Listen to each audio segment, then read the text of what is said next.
अयोध्या में राम मंदिर बनने और अंतिम बार तोड़े जाने तक का इतिहास। इतिहासकारों के अनुसार कौशल प्रदेश की प्राचीन राजधानी अवध को कालांतर में अयोध्या और बौद्धकाल में साकेत कहा जाने लगा। अयोध्या मूल रूप से मंदिरों का शहर था।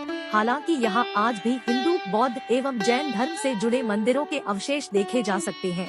जैन मत के अनुसार यहाँ आदिनाथ सहित 5 तीर्थंकरों का जन्म हुआ था। बौद्ध मत के अनुसार यहाँ भगवान बुद्ध ने कुछ माह ने विहार किया था। अयोध्या को भगवान श्री राम के पूर्वज विवस्वान सूर्य के पुत्र वैवस्वत मनु ने बसाया था।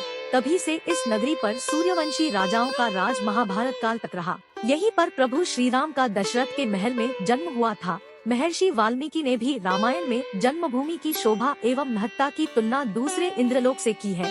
धन धान्य व रत्नों से भरी हुई अयोध्या नगरी की अतुलनीय छटा एवं गगनचुंबी इमारतों के अयोध्या नगरी में होने का वर्णन भी वाल्मीकि रामायण में मिलता है।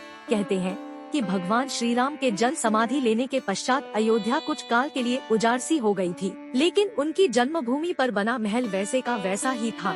भगवान श्री राम के पुत्र कुश ने एक बार पुनः राजधानी अयोध्या का पुनर्निर्माण कराया।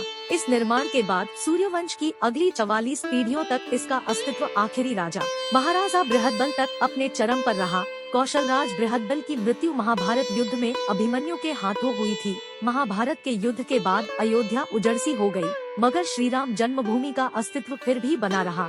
इसके बाद यह उल्लेख मिलता है कि ईसा के लगभग 100 वर्ष पूर्व उज्जैन के चक्रवर्ती सम्राट विक्रमादित्य एक दिन आखेट करते करते अयोध्या पहुंच गए। थकान होने के कारण अयोध्या में सरयू नदी के किनारे एक आम के वृक्ष के नीचे वे अपनी सेना सहित आराम करने लगे। उस समय यहाँ घना जंगल हो चला था, कोई बसावट भी यहाँ नहीं थी। महाराज विक्रमादित्य को इस भूमि में कुछ चमत्कार दिखाई देने लगे। तब उन्होंने खोज आरंभ की और पास के योगी व संतों की कृपा से उन्हें ज्ञात हुआ कि यह श्री राम की अवध भूमि है।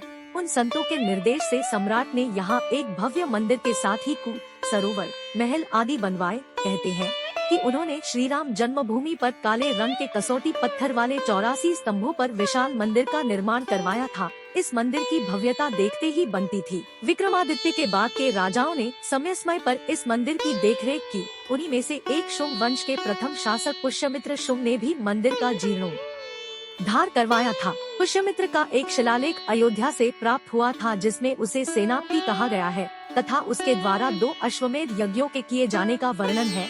अनेक अभिलेखों से ज्ञात होता है कि गुप्त वंशीय चंद्रगुप्त द्वितीय के समय और तत्पश्चात काफी समय तक अयोध्या गुप्त साम्राज्य की राजधानी थी। गुप्तकालीन महाकवि कालिदास ने अयोध्या का रघुवंश में कई बार उल्लेख किया है।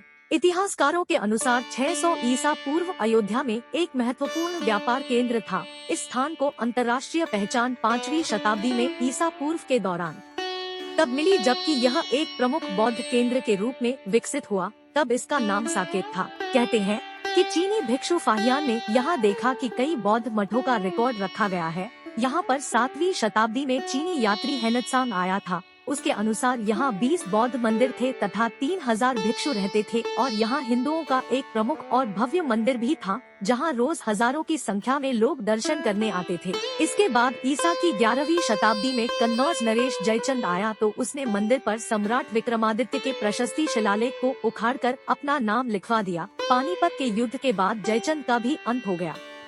इसके बाद भारतवर्ष पर आक्रांताओं का आक्रमण और बढ़ गया। आक्रमणकारियों ने काशी, मथुरा के साथ ही अयोध्या में भी लूटपाट की और पुजारियों की हत्या कर मूर्तियां तोड़ने का क्रम जारी रखा। लेकिन 14वीं सदी तक वे अयोध्या में राम मंदिर को तोड़ने में सफल नहीं हो पाए। विभिन्न आक्रमणों के बाद भी सभी झंझावातों को झेलते हुए श्री राम की जन्मभूमि पर बना भव्य मंदिर 14वीं शताब्दी तक बचा रहा। कहते हैं कि सिकंदर लोदी के शासनकाल के दौरान यहाँ मंदिर मौजूद था। 14वीं शताब्दी में हिंदुस्तान पर मुगलों का अधिकार हो गया और उसके बाद ही राम जन्मभूमि एवं अयोध्या को नष्ट करने के लिए कई अभियान चलाए गए। अंततः 1527 से 28 में इस भव्य मंदिर को तोड़ दिया गया और उसकी जगह बाबरी ढांचा खड़ा किया गया। कहते हैं कि मुगल साम्राज्य के संस्थापक बाबर के एक सेनापति ने बिहार अभियान के समय अयोध्या श्री राम के जन्म स्थान पर स्थित प्राचीन और भव्य मंदिर को तोड़कर एक मस्जिद बनवाई थी, जो 1992 तक विद्यमान रही।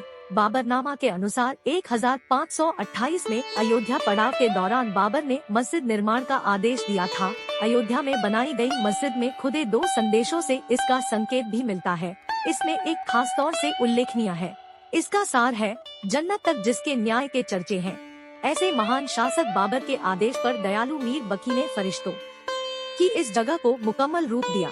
हालांकि यह भी कहा जाता है कि अकबर और जहांगीर के शासनकाल में हिंदुओं को यह भूमि एक चबूतरे के रूप से सौंप दी गई थी, लेकिन क्रूर शासक औरंगजेब ने अपने पूर्वज बाबर के सपने को पूरा करते हुए यहाँ भव्य मस्जिद का निर्माण कर उसका नाम बाबरी मस्जिद रख दिया था। बाबा जय गुरुदेव के वचन और भजन रोजाना सुनने के लिए गुरु के वचन चैनल को सब्सक्राइब करें, लाइक करें, शेयर करें।